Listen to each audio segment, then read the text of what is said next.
basically someone thinks that we owe them a lot of money and they won't release our fucking shit until we pay them a lot of money. I don't think I can be more specific than that without getting sued. You know what I mean? So it's like, yeah, it sucks. We are working on it. Like we know, like we want to get Kazaya back on streaming networks properly. It is a headache, and we're just like three 40-year-old dudes that don't know how to use technology anymore. So fuck us, right? You're listening to OurSpace with Matt Fatisse. Hey, I'm Matt Fatisse, and before we get into the chat today, just a reminder that if you enjoy the chats here, leave a 5-star review wherever you're listening, and subscribe to OurSpace Media on the YouTube channel as well. We talked to a lot of up-and-comers here and some bands that we grew up with as well. Today's a band that I grew up with. You probably did as well. I actually remember at 15 years old hearing Protest the Hero for the first time and thinking, this just absolutely melted my face right off. As someone that grew up listening to punk and metal, Protest was probably the first bands that I felt like really mixed the two genres the best. I've got so many memories of seeing Protest the Hero from local shows in Toronto to Wakestock to Warp Tour. So today's chat's going to be really fun because, well, he makes great music. He's also hilarious. Welcome to the show, Rody Walker. Thank you very much. Thank you for having me, Matt. Rody, you know how sometimes people, I don't know if you're one of these people or if you've heard people say this, but every now and then you hear people say like, oh, I never win anything.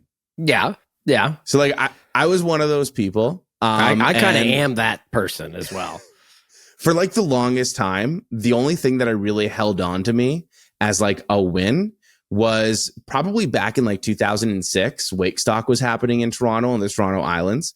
And okay. I remember seeing a MySpace bulletin from Protest the Hero, like offering up tickets. And I remember entering through a MySpace bulletin and winning tickets to Wakestock to see Protest the Hero. I'm like, that was always my like claim to fame of like, I never win anything, but there was that one time I won tickets to Wakestock.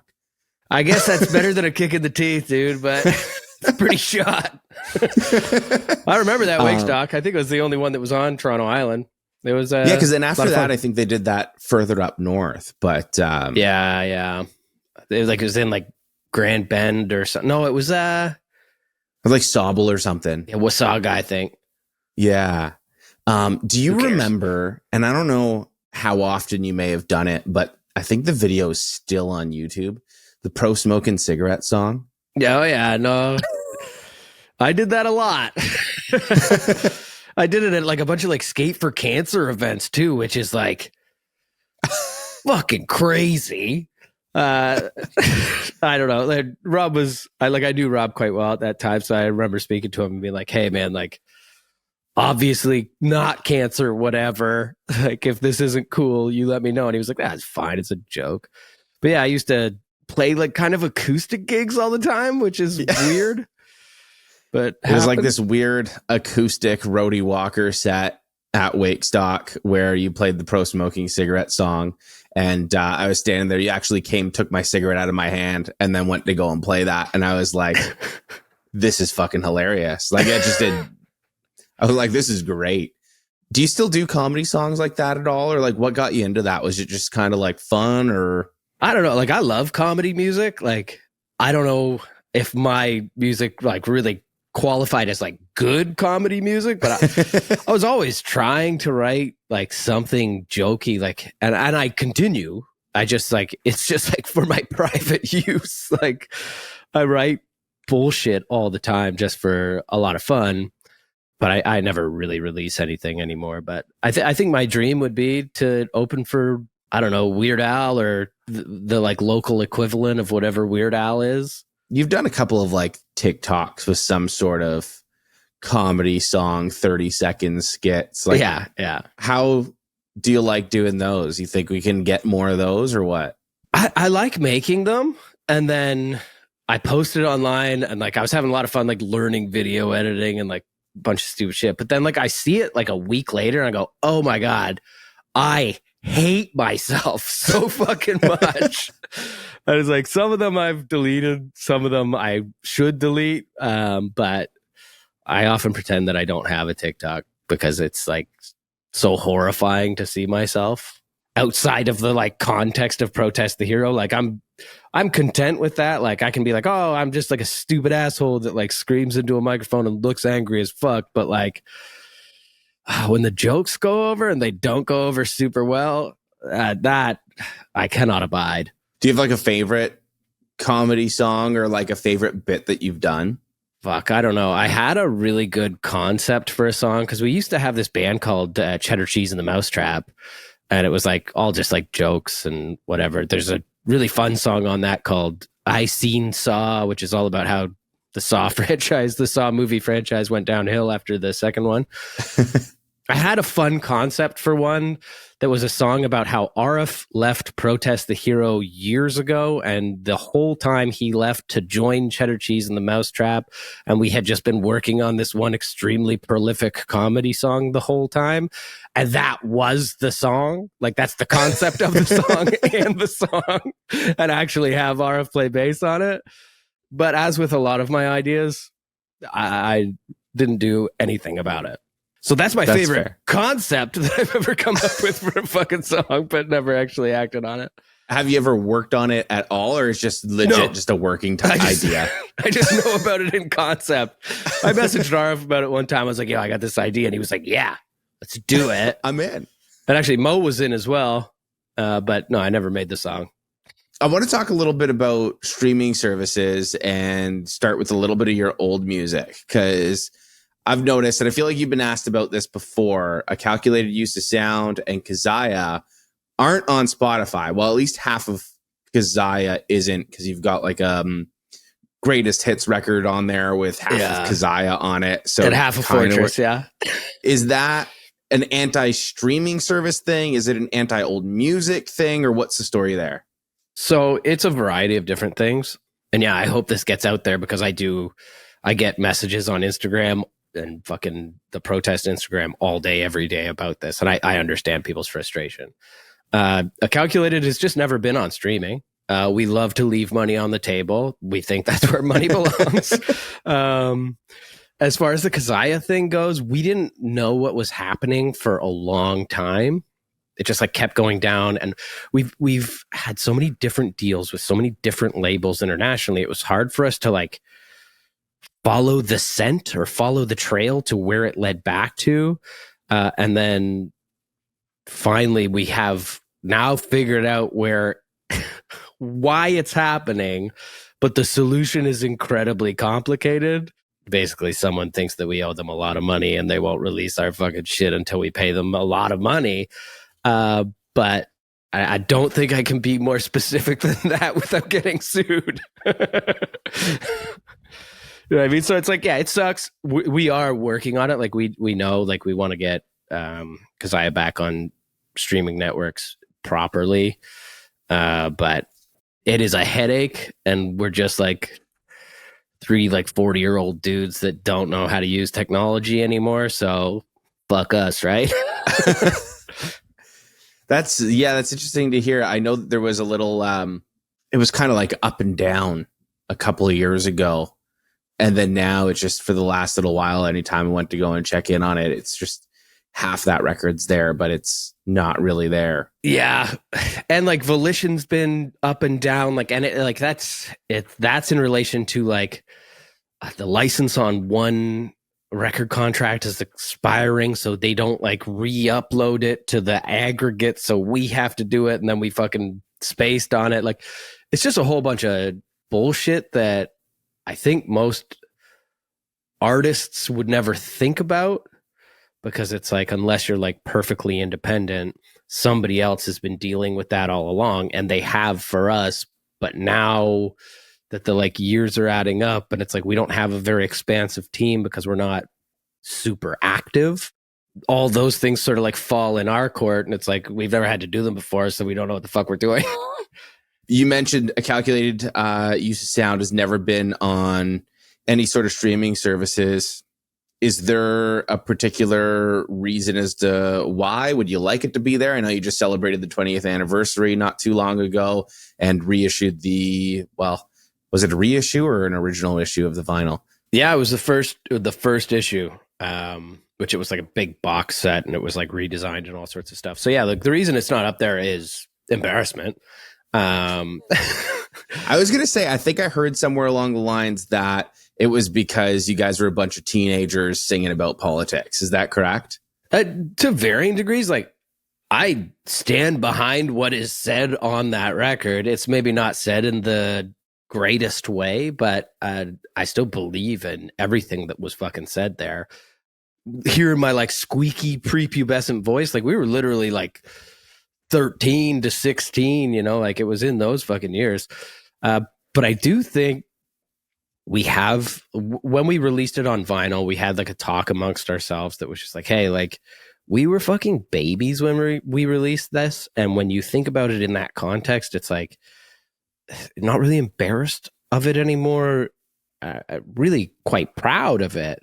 That it's like something we created together as just like 5 fucking suburban friends that was like, I don't know, it started the ball rolling and led to what would be eventually our careers. So I think it will hit streaming at some point. Like our streaming is just such a mess, and I think it'll probably be the first stepping stone to fixing our streaming. That'll be the first thing that hits it. Now, like your sound has sort of evolved and changed a lot, obviously, from being teenagers into full adults and being dads.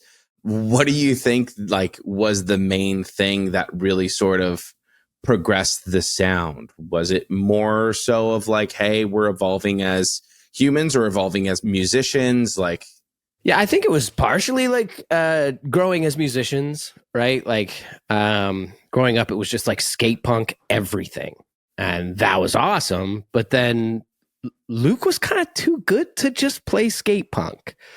And even like listening back to I calculated, like he had already started to write like fairly complex music. We were obviously listening to Propagandhi and Strung Out, the more like technically challenging of the skate punk bands. And Moneen was actually a fairly big influence. Moneen, Choke, Bombs Over Providence, that kind of like stuff where it was like tricky punk. You know what I mean? Like a little like highway jazz just coming in and out. And that, like, I think that was like a fairly significant influence. And then it was all of a sudden like, hey, have you guys ever heard of Judas Priest? And the answer was no. And then it was like, check out fucking this riff.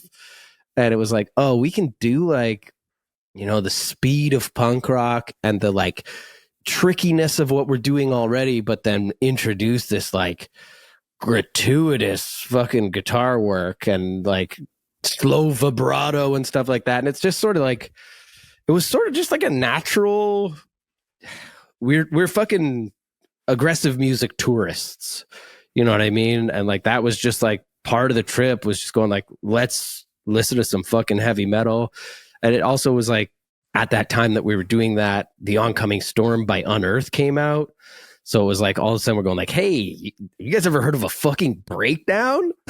You know what I mean? And it's like, so like all of that comes in and it's like, we just become this like patchwork of what we are. And it's been like a pretty steady evolution and it's somewhat cyclical. Like I find myself now, if it doesn't got a skate beat, I don't really want it. You know what I mean? So it's like, I'm back to like when I was 12, you know? Definitely. Yeah. It's kind of crazy how sort of, I guess, that whole scene throughout the 2000s coming up until now, like everything just kind of sort of was like, whoa, did you hear that? Whoa, did you hear that? We can actually mix this together. And just so much of that has just evolved so much and so many different sounds have just kind of come up into what we've got today, which is, it's crazy. Like it felt so simple back then. And yeah, you know, now there's just the evolution of heavy music or punk music has just kind of evolved so much. I used to always feel like we were all the same, like coming up with all the bands that were coming up. Like, yeah, I thought some bands were better than other bands, but like, I didn't really see like, I felt like we were all just like fans of fucking like Thrice and Refused and, No Effects and Propaganda, and like we'd all just like sort of found this aggressive sound of our own through listening to that stuff. But then as we sort of grew beyond Southern Ontario, I found that people's influences were very, very different. And that we would all come to like very similar places through different paths. And that maybe we were, I don't want to say that we're unique in any way, but we were maybe less palatable than others because of the like punk background we came to. Tell me a little bit about getting out of the Southern Ontario bubble. What was that like the first time when you started touring and hitting up different areas and getting out of the Southern Ontario bubble? Yeah, it was weird for sure. Like, we were in high school touring across Canada, and that wasn't that different. Like you met friendly folk from all over the place, and like there were bands in every scene. Like there was local scenes, and I'm sure there still is, but now that I'm old, I just can't be included in fucking local scenes because it's like children, and that would be weird. But yeah, like everybody had like a little pocket, and it was fun. And then like all of a sudden you're making friends with these bands, and like, bands from all across the country, and then they would come through your fucking home spot and you would like see them. But in around 2005, we ventured into the States, right? We went out on our first tour with the Fall of Troy through stateside, that is, Fall of Troy and Heavy Heavy Low Low. And then we met up with The Bled, As Cities Burn, and Since by Man. And then it was just like completely fucking different. Like, because first of all, we're talking about being in a country that was just like so much bigger than Canada. Like nothing felt like small little pockets, small little scenes. And then it was like, these bands that felt like us, but were just like so much fucking bigger in every way. It was just like, they were good people and they were good bands, but it just like we felt like a really small fish in a very big pond. So it was a good thing because it was like incredibly humbling. Maybe like touring across Canada as teenagers, we got a little big for our britches, thinking like, oh, we're freaking rockers. We got videos on Much Music, and then getting into the States and people were like, who are these fucking idiots? What's Much Music? Exactly. Do they mean MTV too? Is that a show on MTV? You guys have never heard of Music Plus? You've been pretty open about vocal struggles over the years as well. What helped you rebuild your confidence and get back up with that as well? I don't know, because it's like every time's a struggle, right? I have colitis, which is like an inflammation of my fucking whole body, right? And it's like when I'm in a flare up, like not only is my like stomach really bad, but my joints are really bad, and my I struggle to perform. It's very easy for me to lose my voice because of just like an inflammation that runs through my whole fucking body. So it's like, sorry, that's a little inside baseball. I get diarrhea and I bleed a lot. But fucking, it's just like every time I have to step out on tour or into the studio or something like that, it's like, it's a battle. And it's like nerve wracking and anxiety inducing, but like whatever, like what else am I going to do? Like not do it, not try. So, I mean, if worst case scenario, something happens where I fuck it up and I got to like sit a set out or something like that, it would be worse to not try in my mind. How do you find the balance between doing it and taking care of yourself? It's hard. Because like, I don't know what causes my flare ups, like eating fucking poorly and not sleeping well and drinking like crazy and, stuff that I don't do that much at home. But when I get out on the road, I don't know, I'm drinking beers every night. I'm eating fucking garbage, not exercising as much as I'd like to. And so like, it's easy to fucking fall apart, and finding that balance is difficult, but, did a really like sort of turned a corner on the last tour that we did. We did with Between the Buried and Me, and like hitting the gym almost every day. Maybe not eating amazingly, but eating as best as I could, and it's just still drinking beers every day. But whatever, you know what? It worked. My voice came back in a way that it hasn't really in years, and I felt comfortable as hell. And I had an absolute blast, and I don't know, that's the best thing I could hope for. Is there anything that you wish you sort of knew earlier about that in terms of helping the longevity of things? And yeah, I don't know. I don't know that anything I could have done. Like, I could have stopped smoking like way earlier than I did. I think vapes are probably the worst fucking thing on earth. Like, I'm wildly addicted to vapes. I was gonna say, you quit smoking, but you're vaping? I'm not vaping, but okay, so you quit both? I vaped for a long time, and it's like I feel like that's when all my trouble started. Vocally, anyway. It's like, it's just like, I don't know, it probably isn't relation to the vape, but man, I'm gonna put all my fucking pennies in that hat and say it's vapes. Vapes are bad. Just keep smoking.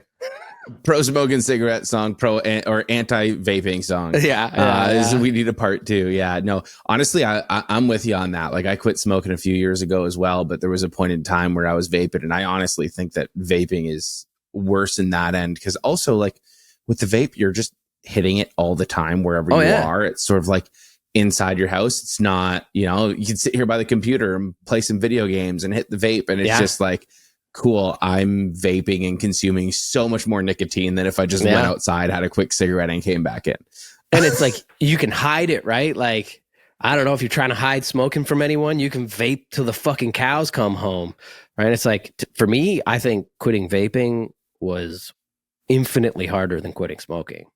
Mm-hmm. You know what I mean? It's just like absolutely wildly addicting.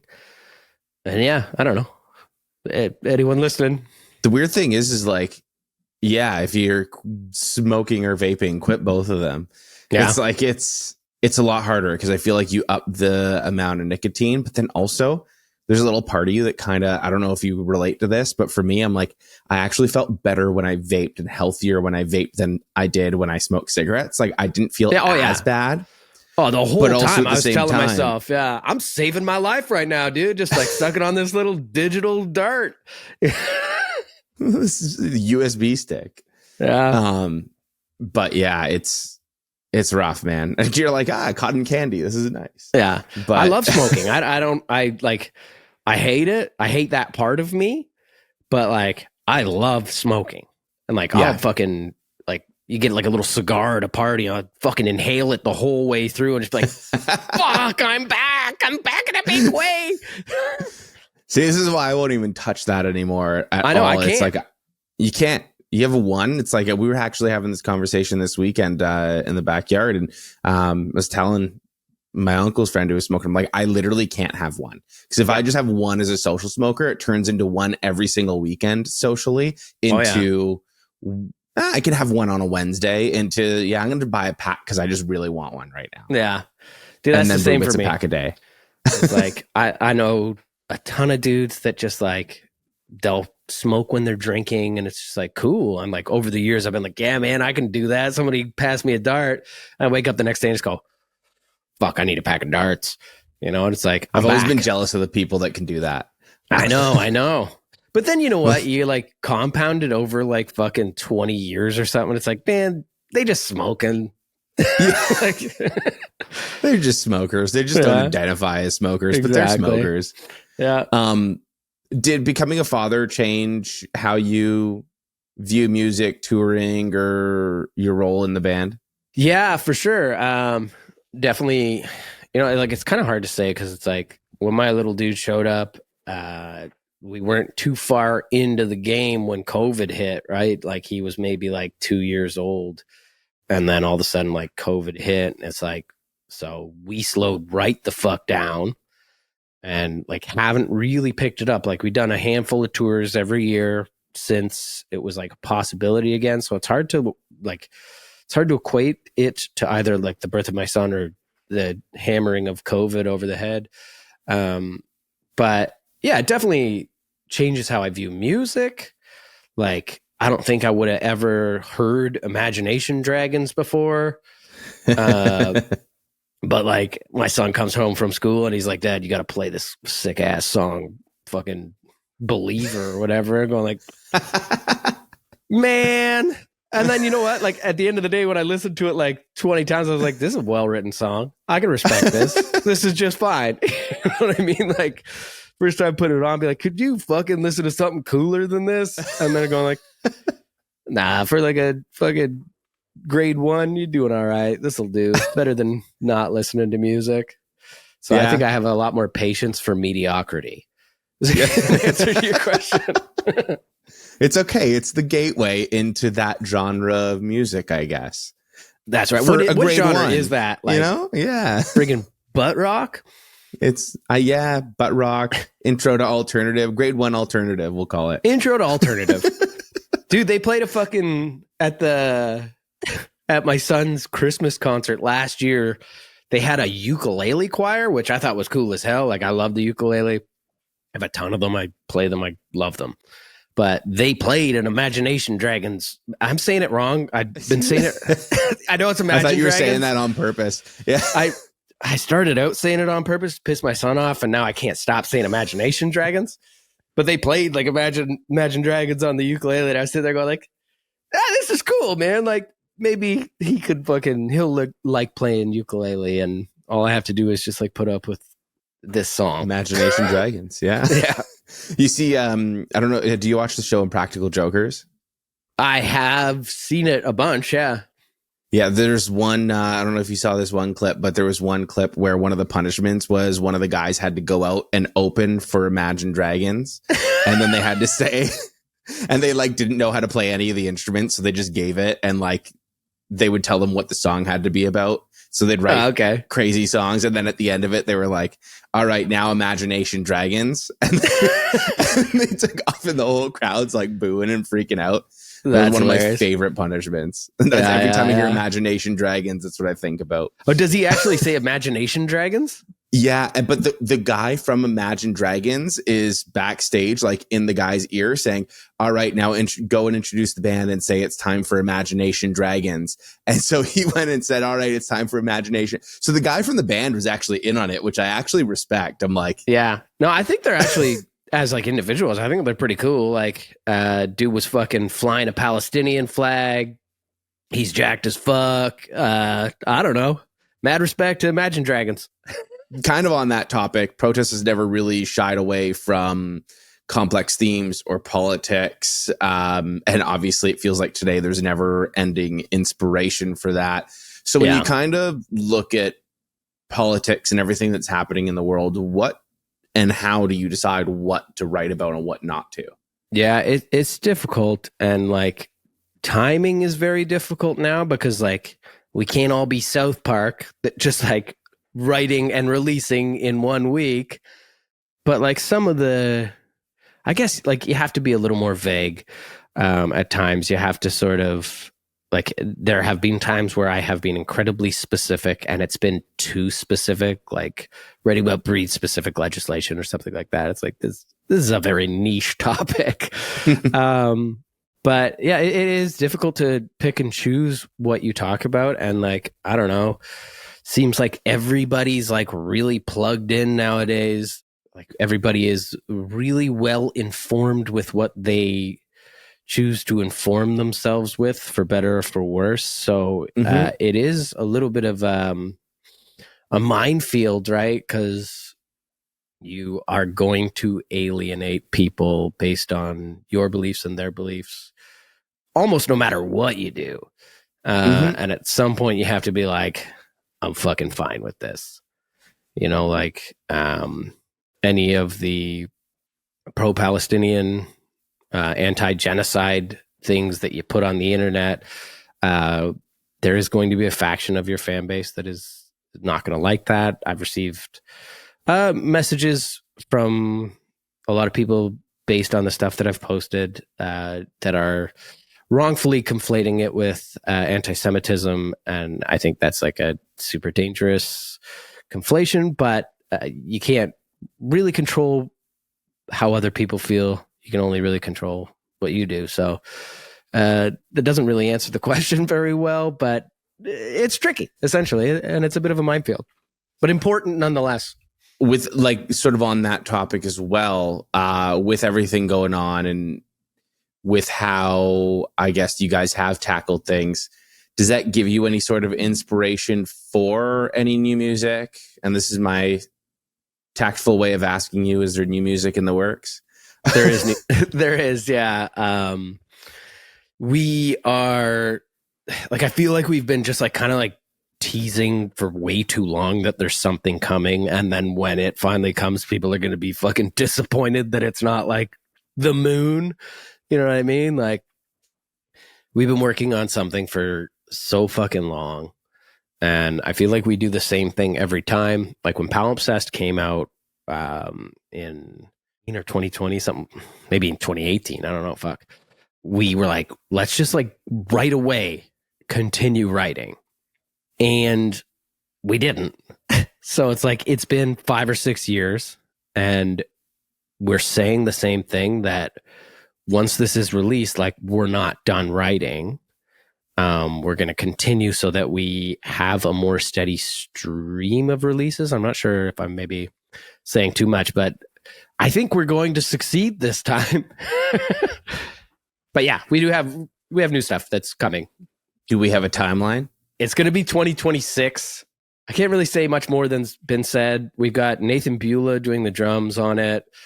He plays in intervals. He's fucking incredible. He's a big Leafs fan, which I love. We've got Cam McClellan playing the bass. He's played bass previously with us a bunch of times ever since RF left. He's fucking fantastic. And we've essentially produced it all ourselves. There's a couple features on it, which is fun and like throwbacks. I want to say maybe who the mixing engineer is. It's pretty exciting. I think everybody will know who he is, but I don't think we're ready to say it just yet. Sorry, that's fucking cock tease like crazy. Yeah. But you've given some good info though. Good info. I mean, I'm just glad to like actually confirm, hey, things have been written and something's in the works. And yeah, it's recorded. Yeah, it's how finished is it as of right now? I've heard 2 songs fully mixed. Okay. Any sort of general themes or anything else? Oh, fuck. I have to be very careful because there's like very specific elements to this that'll potentially give away. This is like a very zoomed in look at how some of the politics and social causes affect me specifically, but more broadly, the individual. You know what I mean? It's like, these are the ways that these bigger topics affect an individual on their day to day. That's actually fantastic, because that's cool to hear. And that actually piques my interest even more, because lately, and I don't know if you've been feeling the same way, I feel like when COVID started and everyone got into TikTok and Reels came out to be and all of that, it was like social media kind of became this place that all of us kind of ended up going to once again, where that was where we can connect. And it was the first real sort of like online connection that the world kind of came together to in a very long time. And it was just like, all right, the world's shitty right now. Let's just laugh. And that's what my algorithm was. It was just stupid jokes. It was pranks. It was shit like that. Yeah, and now I swear every single time I open my phone, like I, as a content creator, I go on there and, you know, I've been posting less lately, because every time I open my phone and I open one of those apps, I see maybe one video and I go, get me the hell off of here. Yeah. Like, and it's not even so much of the, like, I don't want to create because I love creating. It's more so of every single video that goes viral and hits my feed now is something that is just super negative, or like, hey, this is what's wrong, or all of this. I'm just like, it like consumes you to the point where it fucks with your mood. Yeah, I agree completely. Like, TikTok for me is like, I go to it for a chuckle, dude. I just want to chuckle. All I want. I am not attempting to stay ignorant of anything. I don't want to do that. I am doing my goddamnedest to stay as informed as possible. However, when I go to fucking TikTok and I got some asshole stupid shit, I want to see the dumbest shit. I want to see the dumbest shit on the planet, dude. Or I want to see fun stuff, like I do think it's important to stay informed, but I get exactly what you're saying, man. Like, I don't want to open every single app that I use and just be beat over the head with bad news because, man, sometimes, especially like today when the timeline is dark, dude, I need a chuckle. I need a fucking chuckle. Bring me back some Vine so that I can have 6-second laughs that don't even make fucking sense. Right? Yeah. I'm like you. It's like I will stay informed, and I do want to put that on the record and be very clear as well. Like, I think the both of us, but like speaking for myself, I'm a very informed person. I mean, my wife is a hard news journalist. I probably watch more news than the average person just sitting here watching the news with her every single night, multiple different coverages of everything, right? But it's like when I go on TikTok, that's the escape. I don't want to see anything but stupid shit. Like, even like every now and then in the beginning, when I first downloaded the app, I'd get these thirst traps and I'd go to my brothers and be like, what the fuck? I'm like, I just want to laugh. Why are these? They're like, you looked at one for way too long. The next time one comes up on your screen, scroll real quick and they'll eventually stop. I'm like, good. I'm like, I don't want to see that. I don't want to see anything but stupid skits. Dude, I There's find not that much of it anymore. When it was like first around, people were like, oh man, who the fuck wants that app? It's all just like dancing. Right? And be like, dancing rules, okay? Like, my algorithm was like a lot of just like choreographed dancing, like two people fucking dancing, like Cost and Major and shit like that. And just going like, I don't know, man. You don't like dancing? You don't like fun? What the fuck is wrong with you? Dancing is incredible. Like, it's just like all these fucking old people just be like, oh, it's just fucking dancing. I hate dancing. I'm like, no, you don't. Move to that fucking Footloose town. Everybody loves dancing. Everybody loves dancing, dude. So would you say that this record kind of talking about how social media, I guess, or things sort of impact a single person, is it sort of touching on something along those lines, or am I totally off base with that? Nah, I wouldn't say you're off base, but it doesn't really touch on social media.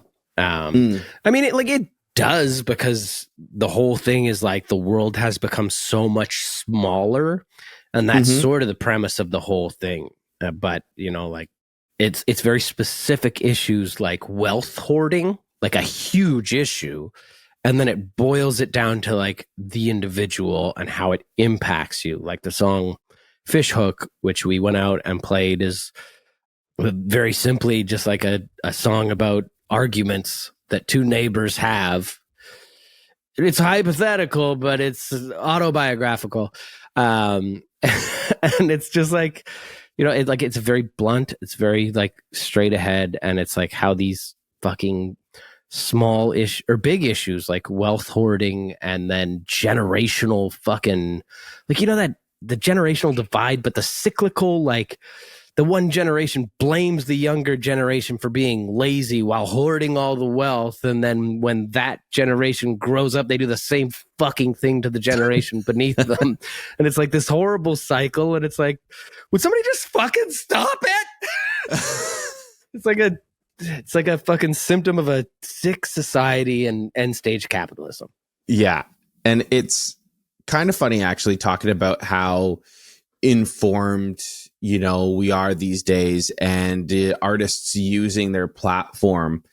I feel like back in the day, there was a huge responsibility for artists to use their platform because there weren't really as many platforms. There weren't as many stories being told. But as even you mentioned, like, we're all pretty damn tapped in these days. So how much of a responsibility do you feel artists still have to use their platform? I think they have a pretty significant responsibility to let their listeners know where they stand. You know what I mean? Like, people want to know. They want to know where you stand on all sorts of issues. And like, some people are like single issue voters. You know what I mean? And I also get that that's why some artists don't want to do it. You can call them spineless if you want. And yeah, it's probably accurate, but they don't want to take a hard stance on anything, regardless how they feel, because they don't want to alienate part of their fan base. When it's like, I don't know, man, they're killing kids. You know? It's like that's there's definitely lines in the sand that we've all got to sort of put our foot down on for sure. You went viral a little while back as well on a rant with on Jesse Lacey. Yeah. Were you surprised that Brand New made a comeback and the support that it received? Yeah. For sure. And yeah, it was huge, right? It was massive. And I got a lot of hate for that. I didn't look at the comments. I tried my best not to, because it's whatever. You know, like, thing is, like, the reason why I was so pissed about that is, like, I was a huge Brand New fan. You know what I mean? I loved his lyrics. I loved the way he fucking put them. I loved the way he sang them. I love the way he composed songs. And then all this shit comes out and it changes the context of the lyrics.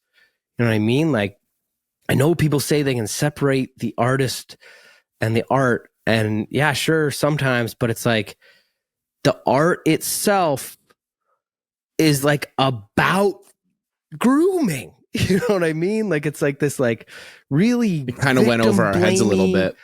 Yeah. And it's like, I get that some people can make that fucking, like, they can make the distinction and they can still enjoy it. And I get that these songs are fucking, you know, easy to love. I loved them myself, but that's a fucking person betraying you, dude. Like, I don't know.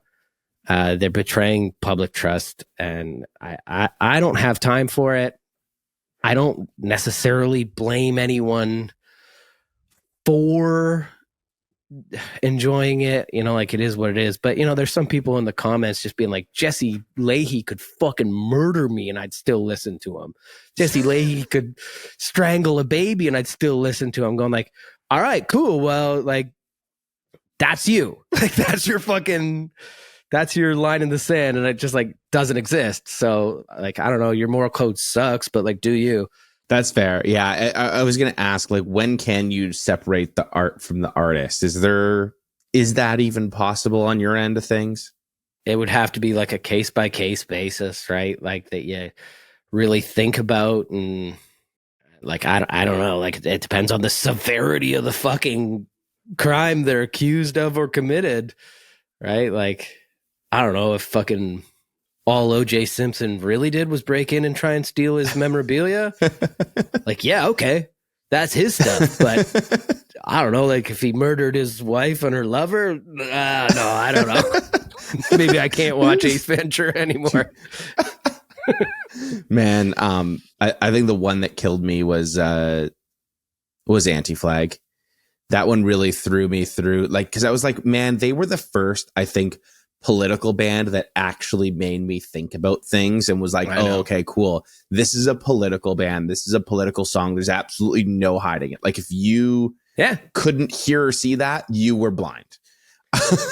Like, you were blind and deaf. And then that coming out, I'm like, you were supposed to be like the pinnacle. You were the introduction to all of this. Just a wolf in sheep's clothing. A wolf in sheep's clothing. That sucks. Like, as a kid, I loved Anti-Flag, like Die for the Government and fucking whatever that other one was called. Those first two records, they meant so much to me. And, like, similar to what you were saying, like, it was so cool to see someone, like, take a stand and, like, fucking stand up against, like, the police and the government, and stand on the side of the righteous and stand for women. And, you know, like, so blatantly, like, it wasn't hidden in metaphors. It was just straight up, gotta die for your government. You know, it was just, like, there was a lot of blatancy there. I saw something like maybe a year before that came out. I saw a tattoo that one of the members of Anti-Flag have, and it had, like, really strong homophobic connotations. Oh, and I was like, that's really weird. And, like, it was on the leg of someone else, and he was like, oh, I have like matching buddy tattoos with this member of Anti-Flag, right? And I was like, hey, does the dude from Anti-Flag have this as well? Like the tattoo said, hey, and there was a bundle of sticks, right? Mm. And I was like, yo, does the dude from Anti-Flag have this fucking tattoo? And the guy was like, ha ha ha ha ha. Like, just like didn't really respond, like didn't really give me a clear answer. I was like, that'd be really fucked up if like this member of this like prominent band who's like been fairly outspoken for the downtrodden had this like pretty homophobic tattoo, and he never really gave me a straight answer. And then when all this like shit came out about Anti-Flag, it was like there was flags that I guess I had seen, anti-flags, but it was just really like all of a sudden I was like, oh, like I guess this shouldn't be so surprising, but it's like fucking heartbreaking. You know what I mean? Like, what an important band. There's definitely a lot of that, right? And I think that's kind of where a lot of people, especially within this scene, I don't think that this scene necessarily is the problem or has the problem. I think that the scene is the best at calling it out. I think that this is in every single sort of music genre, musicians, artists, any sort of, I guess, scene, but at least we're good at calling it out. But it's like, damn, there's so many of those bands that I grew up listening to that are just tainted now, right? Yeah. And like, you know, like obviously he fucking hurt people. Like he really hurt people, and that's fucking horrible. But then it's like he also hurts the cause, right? Like every man that speaks like in defense of women's rights, you know, it should be questioned, like every fucking man. But like just now everybody's like less credible. You know, like you take away a lot from people when it's like we're all wolves in sheep's clothing. And we should be treated as such. We should be fucking treated as such. But man, like that's such a fucking bummer. I don't know. Fuck that guy. Yeah, there was one message that that I saw after that news that came out, because I think that band was the band for so many people, like they were for myself, that like introduced me to this world and to the causes and the unity of punk rock and all of that, where it was like, just because that band is now tainted, the message still is the same, and don't let that taint the message, because the message is still true, and everything that you believed when, you know, you kind of found that message is still true. And I'm like, that's fair. Just because the person who was preaching it turned out to be a prick, you know, it doesn't mean that the message wasn't still there. Like there's not still merit to it, which is, you know, sometimes you just kind of got to take the message, but take the person out of the message. Right. Yeah. But, and you know what? There's other bands making that message and making it much more succinctly. You know what I mean? Exactly. And doing things the right way. Proper fucking Gandhi, man. You can't go wrong with proper candy. No, sir. So you're a pretty funny dude. Doing some show. You did some shows earlier this year as well. Lots of banter. Just even this banter going viral. I mean, the Jesse Lacey banter was funny in and of itself. Do you write your banter ahead of time? Is it off the cuff? Like, is that, how much of it is planned? Yeah, it's always off the cuff. I never plan anything. I feel like if I plan it or I write it down, it goes, like there have been a handful of occasions where I've been like, okay, I got this to say and I'm going to say it this evening. And I think about it and then I say it, it fucking is the worst. Whereas if I just get up there with like a blank head, sometimes it goes bad, but most of the time it goes just fine. You know, like get a couple chuckles out of a crowd that is not expecting to laugh. You know, like people come to like a progressive metal show or whatever the fuck it is. I'm going back to Screamo. Yeah. They come to our fucking Screamo concerts and they're not expecting to really laugh, despite the fact that Screamo is inherently quite funny. But that is like, it's a fun kind of challenge for me. And I'm sure a lot of people find it very obnoxious, which is okay. But taking a room full of people who are not prepared to laugh and getting any kind of laugh out of them whatsoever is like my life's biggest accomplishment. What would you do if you weren't a musician? Is it a comedian or what? No, I don't know. I want to like collect garbage. Like Collect garbage. I just want to work for the city and like collect garbage. Like, but you need your fucking like DZ license, and it's tricky to get for me. It's just too time consuming.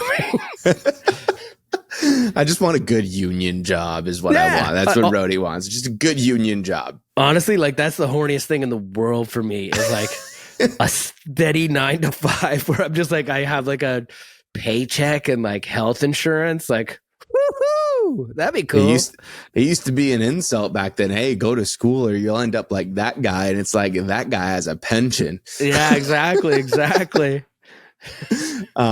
So we're in the Cap. Are the Leafs going to win the Stanley Cup this year or what? Nah, dude. Which round of the playoffs are they going to get eliminated from? First, of course.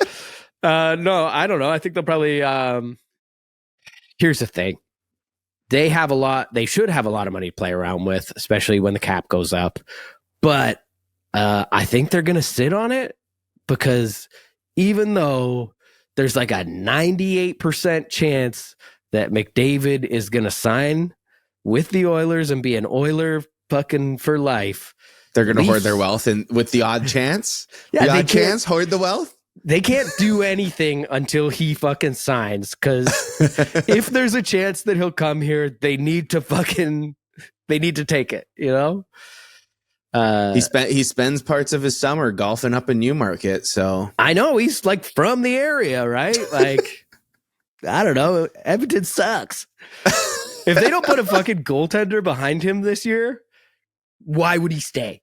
If Stuart Skinner's still in the fucking net, being backed up by Pickard, there's no reason for him to stay because they either won't win the Stanley Cup, like they'll get really close, or they will win the Stanley Cup, but it will just be because McDavid and Draisaitl fucking willed them to it. You know what I mean? One question that I ask every guest is this podcast is about sort of growing the music scene and finding new bands to check out. Who's an underrated band or artist that you think more people need to check out? I don't know, man. Everything in like the hardcore scene is really like blowing up right now. Like fucking like Speed released a new song today, but they're on that Turnstile tour playing for fucking 10,000 people every night. Let me see. There's got to be some smaller bands. I really love that new End It record. That they don't really need my shout out, but like that's fucking good Baltimore hardcore. It's balls to the walls. Propaganda need more recognition, man. Like I don't know. I was watching those shows. It's not as big as it should be. It's big. It's great. It needs to be bigger. More people need to give a shit about that band. Let me just look at my Apple Music and see what I've been playing recently. Are you an Apple Music or Spotify guy? I'm an Apple Music guy. Like, which exploitative little fucking horror show do you chuck your bucks to?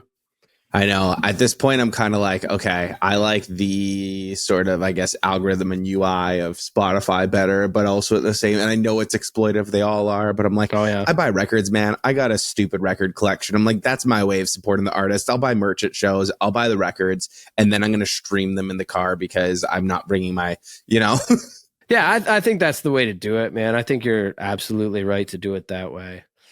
I'll shout out Callous Cowboys. Callous Cowboys are fucking they're awesome. Sick. They've got a somewhat they had a sick release record this year as well. Yeah, and they're good people. An awesome live band. Yeah, they're fantastic. You know, so we kind of talked a little bit about upcoming music that we don't know much more about right now. You wrapped up a tour a little while ago, played a few shows. Is there anything that you want to actually specifically promote before we wrap things up? I don't know. We got a podcast called Podcast the Hero on all the networks. We got, I do Twitch streams Wednesdays at 9 o'clock.